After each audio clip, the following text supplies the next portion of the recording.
Hi, it's Delia. Thanks for clicking on. Okay, so I had a conversation the other day with some people. We were talking about grounding, one of my favorite topics, and they had the impression that grounding was to relax you, or they had the impression that grounding was like something fluffy. A mood and a there kind of feel better thing. And that it was, kind of optional, like insoles, like a comfort cushion, or a face mask. It's just like this really optional kind of, oh yeah, that's nice if I remember to do it, or it's nice if you can do it. Just a real ungrounded sense of what grounding is about. So based on the conversation and the misconceptions that are out there about grounding, I thought I'd pop on today and talk about grounding. Grounding is like, so many of our metaphors these days have to do with machinery. So grounding is like turning the car on. It has no power until it's turned on, and your system is not powered until you're grounded. And your system is not only well, put it this way, we're constantly told that we're chemical beings. We're atoms and chemicals, and our moods are chemicals, and they give us medicine that are chemicals. Everything about the world reflecting back to us is that we are chemical pockets, like a sack of bones and some chemicals and some water. So that can be true in the same way that a 4-year-old's two-dimensional drawing can be true. Yeah, it's kind of like a hat, but it's not really a hat, is it? So, sure, we are biochemical beings, but we are primarily electromagnetic beings and bioelectric beings. So electricity and energy has everything to do with how we operate. So not having that be common knowledge is like having half of how you're built be unknown to you. And that is true. If you think you're just a blob of cells and molecules that one day animate and then on another day deanimate. You're born and you die. We are so much more than that. And maintaining a reality that says that we are only that is in itself crazy making. Because everybody has had experiences of knowing things that they can't explain knowing, of having premonitions of things, of all kinds of sensory input that limited story of humans does not allow for. Why does this matter? Because if you're trying to make half-truths and lies the foundation of your life, you're gonna be upset a lot because it doesn't make sense. And it turns out the world does make sense when your perspective gets big enough. But your perspective of half of what you are and what you're capable of and what you're made of is a perspective that's always going to make you feel a little crazy, a little off kilter, a little doubtful of yourself, a little doubtful of reality. And who's in charge of reality anyway? Who gets to decide what is reality and what isn't reality? It's gonna, it's a wacky way to live. And when you have millions of people, not the 8 billion, but a bunch, living with this inaccurate information, it makes many, many, many things kind of crazy. So, as an electromagnetic being, that's also biochemical.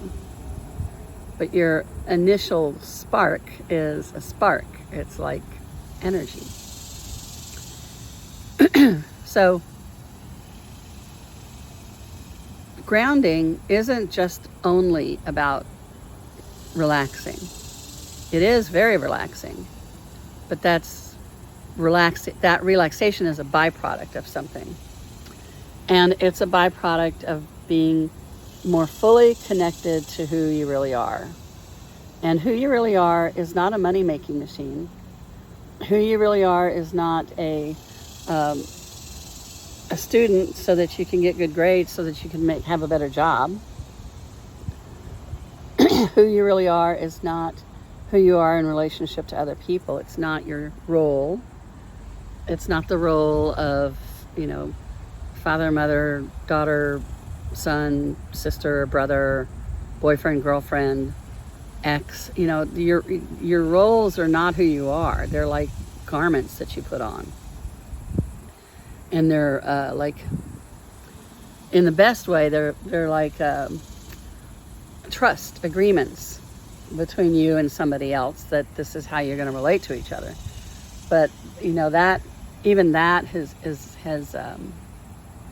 been deteriorated quite a bit in the past chunk of years. So when you are grounded, you feel it. Simple as that. You feel connected. You have a physical sensation of being connected to the planet. You're not a pushover. You're not swayed so easily. When you're connected to the planet and the universe, you're connected to the physical parts of you and the energetic parts of you. You're connected to the parts of you that you know about as well as the parts of you that you don't know about. And you're connected to all of life. Because that's what we are. We are not machines. We're not supposed to be machines. Machines are not better than us. And being connected to the fundamental root life force of yourself connects you to the fundamental life force of everything. Everything that has a cell and an atom is in that life force flow. And what's so debilitating about modern culture is it has been taking us away from ourselves, sometimes by inches, sometimes by miles, and convincing people that they're not part of nature.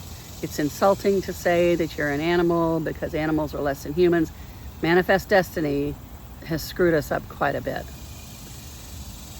So the whole concept that we are God's chosen people and therefore we have dominion, those are the words, dominion over all other beings on the planet, that is a sick premise.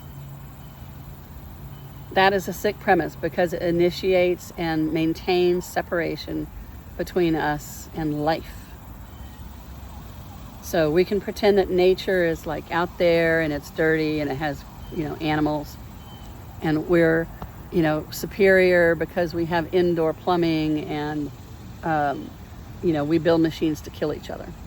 It's not better. It's more separated. It's more separate from our essence. Grounding is coming home to who you truly are, which includes parts of you that you know about and parts of you that you don't know about. It includes your capacities, which are tremendous. Capacities for love and joy, sure, and capacities for working with molecules, working with nature, sure, gardening, but working with the nature of time, the nature of the weather, the nature of reality. Not having dominion over anything, but being in cooperation, in the dance. And that's when your body really starts to shed the lies and misinformation that are so crazy making, because they're just cheap imitations. They're like the plastic version of a hug. And when you get the real hug, which has all the power of life itself, well, why would you ever settle for an imitation of that, right? And that's what grounding gives you, this incredible, powerful hug of all that you truly be, of coming home to you as an infinite being with this amazing body on this phenomenally abundant planet at this incredibly exciting and humanity consciousness changing time. It's dynamic. It's dynamic. It's fantastic. So learning how to ground properly is not like taking a bubble bath. It's like turning on the fire hose of your power. And it has nothing to do with domination. It has nothing to do with power over anybody. It has everything to do with plugging into your power to create and to live. And because you're no longer falling for other people's lies and manipulations, you can do things that you used to couldn't do, which is a little bit terrifying in the beginning, but it turns out to be really exciting and fun. So grounding is really important, and it has relaxation qualities to it as a byproduct. But reality is grounding is really turning on in all the best ways. So I do teach grounding in the core practice training, which I'm going to be doing another one soon. So if you have any questions about grounding or anything else, or the core training, I'll leave them in the comments. Love to hear from you. Thanks. Bye.